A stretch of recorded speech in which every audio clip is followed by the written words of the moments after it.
Welcome to ABA On Call. Join myself, Rick Kubina. We have so many studies that show if you have a behavior that's followed by a consequence, let's say it's positive, there's an increased likelihood that that's going to happen in the future. And Doug Kostewicz. We behave differently because it was determined for us. It's not determined for all. For thought-provoking conversation. Hey everybody, would you like to get a CEU for this episode? Listen closely for the announcement of 3 secret words delivered throughout the episode. Take note of those words and we will tell you where to go to get your CEU when the show is over. Welcome everyone to another episode of ABA On Call. Today, Doug, we have, as usual, a fabulous episode, and we're going to talk about single case versus, or maybe not versus, group design. Yeah, in relation to, I think it's something, and maybe even thinking of some other types of designs a little bit with the larger groups, but the notion, what differentiates it, where the power lies, what it means when you're using single case. I think it's a lot of fun things to talk about here. Yeah, and for those of you who are watching us on YouTube, you will note that we are themed with our t-shirts once again. I do have to bring that to your attention. I'm going classic Star Trek. Doug, you're going classic Skippy. Yep, book series. X-Force. And I thought it was pretty cool because you want to trust the awesomeness when you use single case design. So trust the awesomeness. There you go. The theme trust today. So. Let's start off. When this episode, what we don't want to do is get into the fine grain, like, here's all the ways of doing visual analysis, because we've talked about that before. But I think back to when I was in grad school, Doug, and maybe you will have this experience too. There were I had some very enthusiastic classmates, and they're like, we don't need any statistics. We're just going to do single case design all the time. And while I love that kind of we have this powerful science, just to say this is the only way to do things is a problem. Now, right. With that being said, as we talk more about it, we are single case design researchers, and we're not going to use group statistics to answer some other questions that we would have. Right. And I think I tend to agree with you that you run into people that at the cost of everything else, I'm going to do my thing. And when I've talked to people that are only going to do group design, or only going to do qualitative, they're only going to do single case. And I just think when we talk about this in relation to other designs, I think it's important to note that there's a reason why there are different designs. There's a reason why in this world we haven't gotten rid of all but one, because all of them have their place. And I think the first thing we ought to do is really clarify what is single case, what defines single case, and what differentiates it from other designs. So just to put this in a little bit of a context, before we go into that, I can still recall looking at, if we step back and said, what is science? When you do, or not even science, what is research, which is probably wider lens than what is science. But when you do research, there's different levels. And, at the very most basic level, you're looking to describe the world. And you would use things like interviews, qualitative research, just exploring, watching things. And then above that, you're looking at correlations, maybe some ex post facto kind of research. But at the top level, when we talk about experimental studies, now here we can talk about single case and groups, or as Johnson and Pennypacker say, between groups design, within groups design. So Doug, why don't you explain just very briefly when we're talking about a within groups design or a single case, or some people still call it single subject, but single case is a little more popular of a term. What is it? What do we mean by single case design? So probably the most distinguishing feature is we're looking at the level of individual. So the person themselves. And it's then that person in a variety of ways, and depending on what your question is, you're looking that individual with and without some intervention, or with and then we're taking some aspect of the world away, as kind of a withdrawal. The notion is it's that person or that individual, we're measuring some behavior with and without some type of intervention. And then we're looking at that path of behavior over time with and without the intervention. So what we are doing, like any other science, when we talk about single case design, it's all about control. Mm-hmm. If you're in physics, you're looking for controlling variables. If you're in biology, you're looking for controlling variables. We call it single case design because we're looking for control within the single person.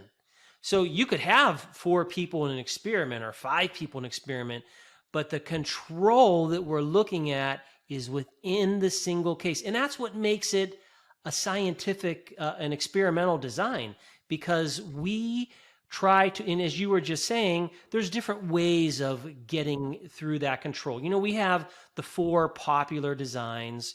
We can just put those into multiple baseline, withdrawal, ABAB, whatever you want to call it, maybe a multi-element, alternating treatments design, and then changing criterion.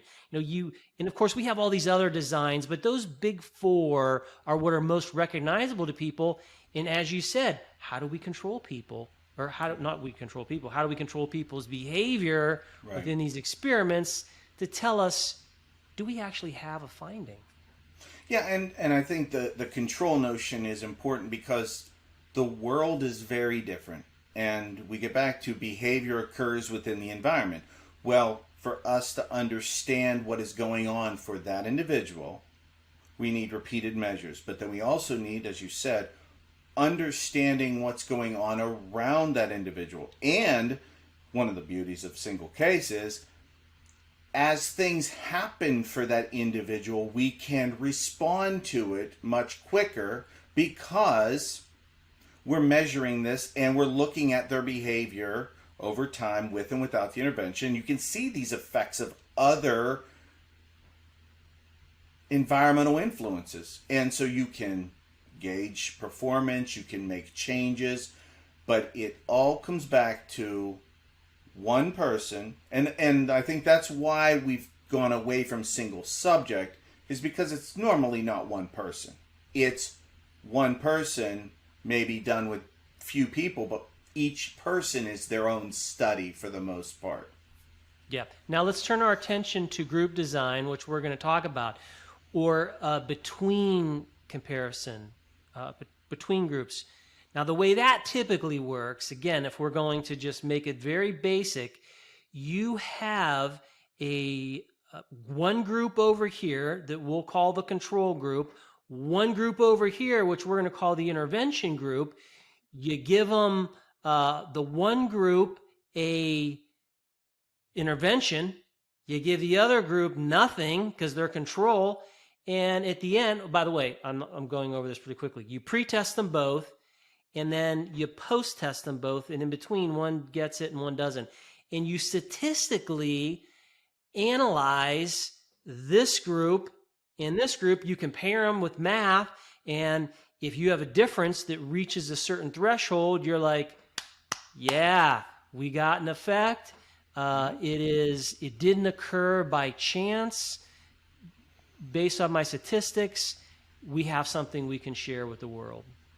And just like with single case, there are a variety of group designs, and there's not just a pre and post, and there's not just... So this basic definition, what the goal is is to take a group of people within whatever your restricted or unrestricted notion is. Look at that population and pull what is sort of the average group, and then try to find another average group, so that the balancing of with and without the intervention is then the only difference is you're trying to take all those little variables and have them cancel each other out so that you distill it down to the intervention you have. So it's and we're going to talk a little bit more about this later on, but it's different, but it's still looking at establishing control.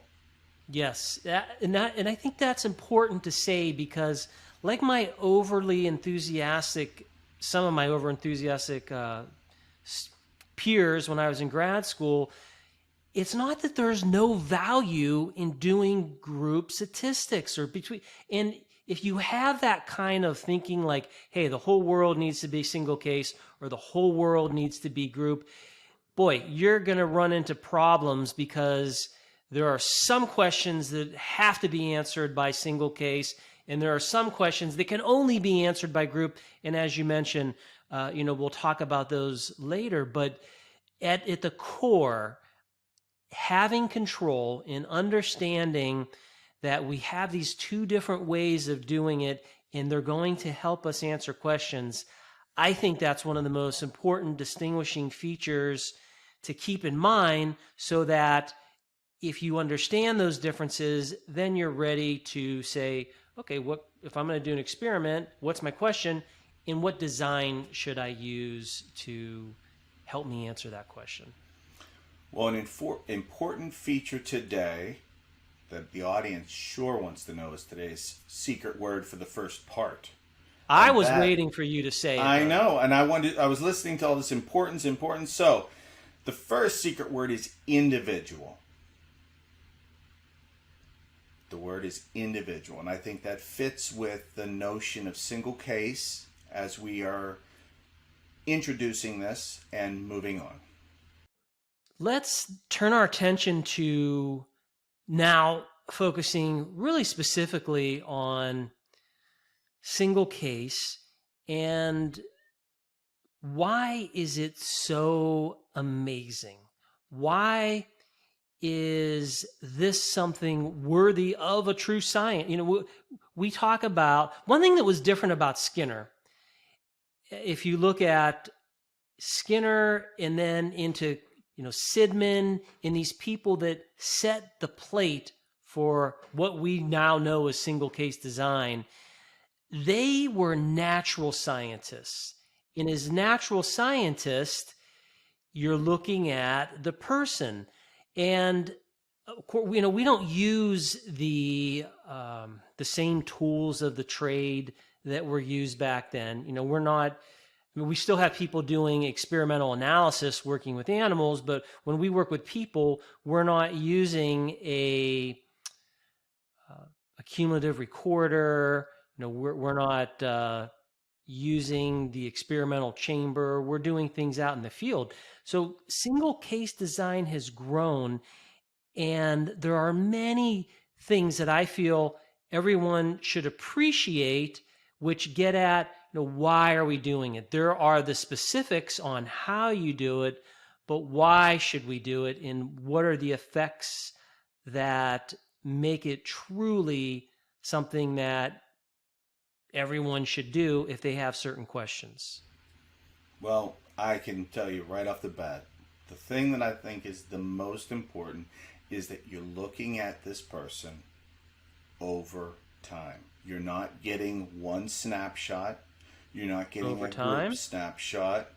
You're looking at the changes over time. You can see learning. You can see the effects of individual environmental situations. You can see the effects of certain different states that the individual is in. Perhaps they haven't been sleeping very much in the weekends, and so you see really poor performance on Mondays, and so you can provide support. So it's a model not limited to just the research component. It's a model, if you're following these steps, that can provide serious, practical support for individuals in a variety of settings. So I think that taking that data consistently allows us to make changes for that individual that are important. Okay, I'll give you changes over time, and I'm going to come back to you with my own. All right. And you know what that is? All right. What? Continuous measurement. Oh. So, yes, we're looking at this over time, but we are continuously measuring a behavior.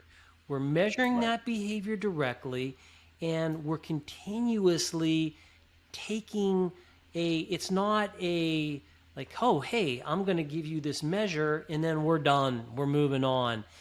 If I'm in a classroom and I'm interested in, let's say, how often does a student call out, I'm going to have a period of time and I'm going to continuously measure that behavior for that period of time. If I'm interested in growing some behavior, like I want the student to be able to do math facts, I'm going to maybe have a practice intervention, and maybe I give them a practice sheet and they work at it for 2 minutes. And across this time, I'm going to continuously measure this behavior so that when we do go to put our behavior and see how it's changing across time, what's changing are this continuous measurement that's very important for our field. And of course, it takes time to do that. It takes patience. It takes discipline. And it, you know, you've done a lot of work in schools. It takes coordination. It takes coordination. All right. So I like your point. I'm going to raise you a point. Oh, no. You ready? You ready? So we're working with the child, and we're doing a great job taking data over time.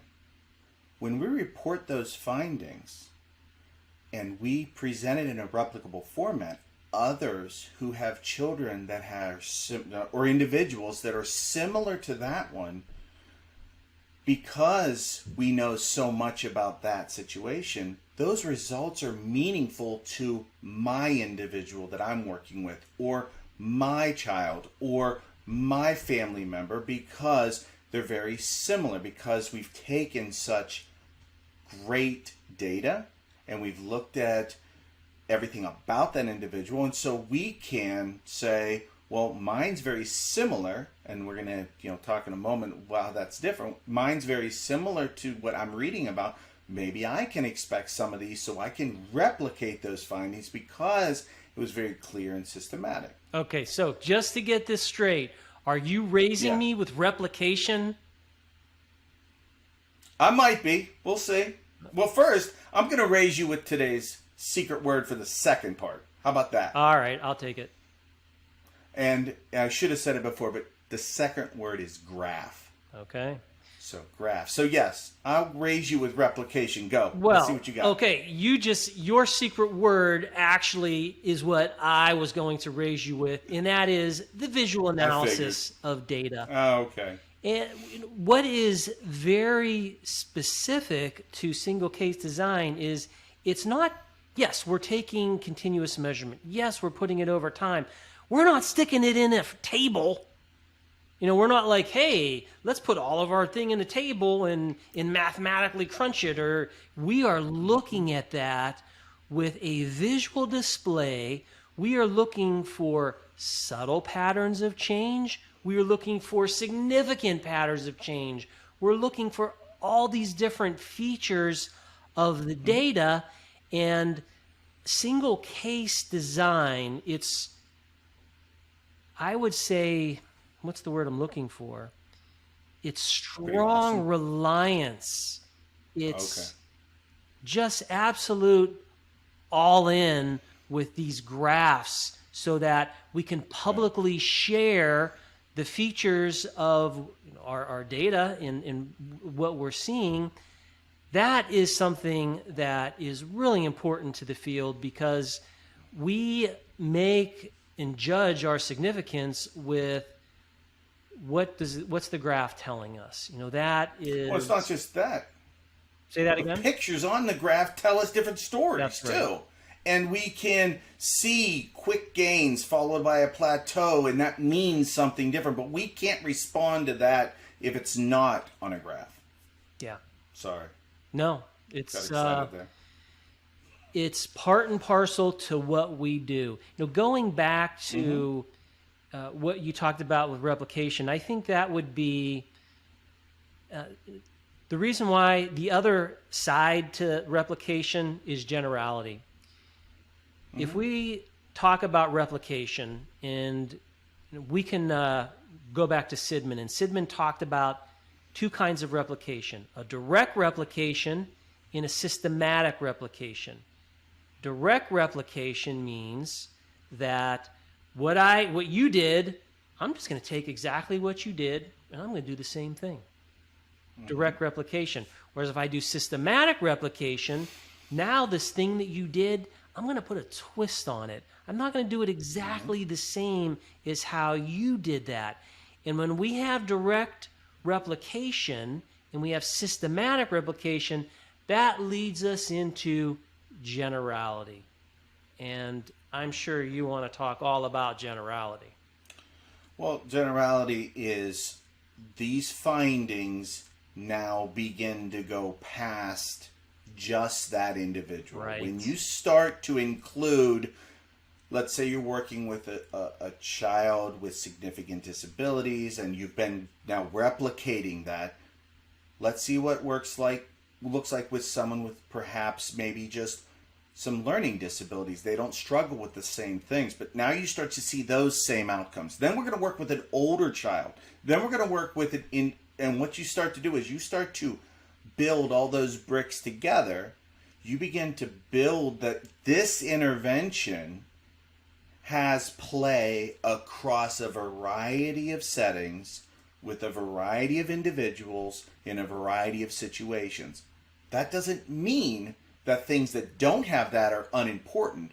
That just is a way to build that certain interventions are maybe more powerful or more encompassing to others than certain other interventions, which that could be very important for certain populations or certain settings or at certain times. Yeah, that's well said. And you probably recall reading Campbell and Stanley, and Campbell and Stanley were these people that talked about group statistics, and they characterized single case design as quasi-experimental. But we're not quasi-experimental. We're truly experimental. And the generality that you're talking about, that's how we show the world that what we're doing is not just like, oh, you're doing single case, you're just working with one or two people. How could that possibly be powerful? Well, if you have a whole group of people and all of a sudden you have people doing, 2 people here, 3 people here, and you've done it many times, you get to the point where like, okay, reinforcement, we know that works. Like we've done it with so many people, so many different animals, and there's just so much behind it. It has such strong generality that we can say through our single case design, we've shown that this is a pretty probable thing. And if you value science, we have the data to support this finding. Now that we've covered single case and how important that is and what it brings to the table, let's look at some comparisons between single case and group design. And I've always loved this notion that you may have, so for group designs, you're looking across usually 2 large randomized groups, and then we balance everything out, and it's with and without the intervention. We already talked about that. Then for single case, it's that one individual over time with and without the intervention. So as we think about this, a way to encapsulate this is in N of 1,000, is that better or worse than having 1,000 N's of 1? And what does that bring to the table? Because they begin to approach similar answers. At its origin, they don't answer the same questions. Group designs can't go with their data, can't go back to the individual. They're limited to the claims that are done at that higher group level. single case as one study can't go to the group. It is limited to that one individual. So what we talked there in that second section was bringing n's of 1 1,000 times begins to bring those findings to the level, not only at the individual, but also at the group. And I think that's one of the prime differences and value of what these two designs bring to the table initially and over time. If you want to know what is the likely outcome of a certain individual for the average person, use a group design. And there's value in doing that. It's not as if that's not important. There are times when we want to know if we give this to X amount of people, what are the effects of that, generally speaking? But as you pointed out, if we want to understand how does this affect an individual, that average individual isn't necessarily going to, well, not isn't necessarily, isn't going to answer that question on how it affects the individual. So right away, you have two different kinds of purposes that you are, that you may want to explore. And on the one side, single case is going to help you answer questions about the individual, whereas between groups design, that's going to help you answer questions about the many people or the average effects. Now, I want to bring this back though, because there is thinking about group versus individual or single case. You are still in both cases trying to account for the different variables. We're trying to control the things we can control, measure the things we can't control. So this then, where that's a similarity with group designs, you may think like, well, I'm just going to run a non-systematic case study and just count something and then just try something.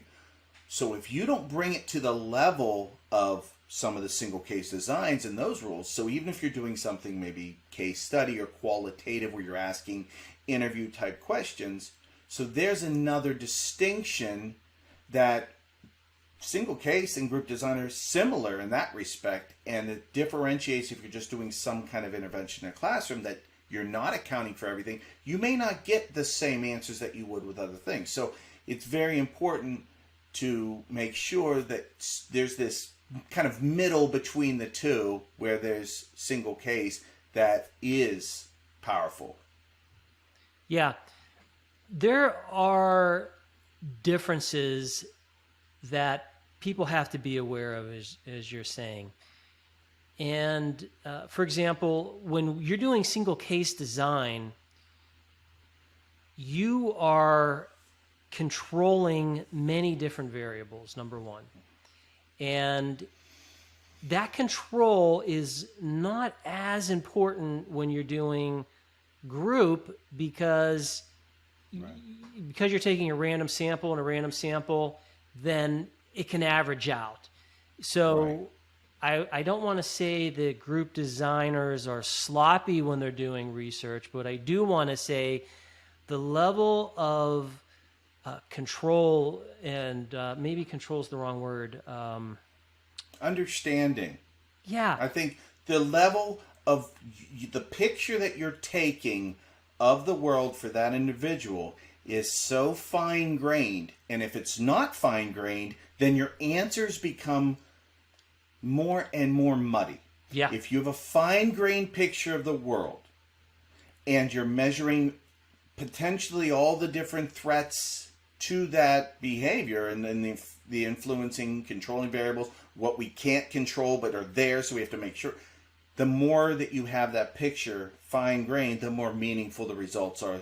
And they measure the effects of the intervention. Yeah. I'm glad you gave me the assist there.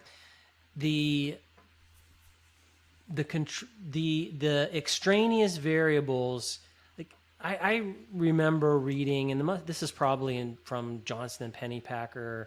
I use them like I quote scripture, but I remember when they were talking about doing a single case design and saying, you know, did you control for this? Did you control for this? Did you control for this? And the more questions you ask, you come to a point where you cannot control everything. Nope. And whether you're doing single case or groups, you have your design, you move forward with the intention of trying to conduct the best experiment that you can, so that when you do get your data and you do run them through the analysis, you can say that the thing that I've implemented is what likely is the cause for the effects that I'm seeing. So in that case, you can see these similarities between group designs and single case design. You're trying to find out through an experiment, what effect does this independent variable have on this dependent variable? And how it's accounted for in group designs is word number 3, and that is stats. So the notions they control to count, they try to control and look for what can be accounted for, and they use the statistical models to account for those changes. Whereas in single case, if you've asked most of the right questions, if you see major changes in behavior that you wouldn't expect, your first inclination should be look what's going on around. Was medication missed? Was there a sub that day? Was there a fight in the room? Did the child receive an honor that day and was so very excited? Was the individual paid and so they had got their paycheck, so they're extra? So when you see changes in behavior, and if you've had most of the things questioned, then you can look to that world as to what's going on. It's less of a number and more of an instance on a graph, so you can see and explain that. No, we're starting to run out of time, but I wanted to make one more point, and that is, it deals with the secret word that you gave, and that is stats. Oh. Many people that do stats do it because they're comfortable with having a number, and it feels much more objective than, oh, I have to look at this graph and I have to subjectively look at it. But I'd like to point out that the math that actually goes into that single case design, all the graphs, like there's all this math that underlies it. So it's not as if we don't have numbers. We oftentimes don't report numbers because the way we do visual analysis presently is we're saying, okay, based off of the trend, based off of the level, based off the variability, what's the likelihood that we had something? But we certainly could add the numbers if we wanted to. Yes, I almost want to say that there's certain graphical displays that lend themselves to certain numbers a little bit better than others. But Amen. We could save that for a future episode. Maybe that's a coming attraction. I like where you're going with that. Doug, I can't follow up that statement. So let me thank all of our wonderful viewers for listening to us talk about this very important topic. And I look forward to seeing you all in the next episode of ABA On Call. Thanks for watching this episode of ABA On Call. To get your CEU, follow the link and instructions below the video. You can enjoy the program again there, or you can go straight to the attendance verification quiz. Just enter the secret words and pay the CEU fee to generate your certificate.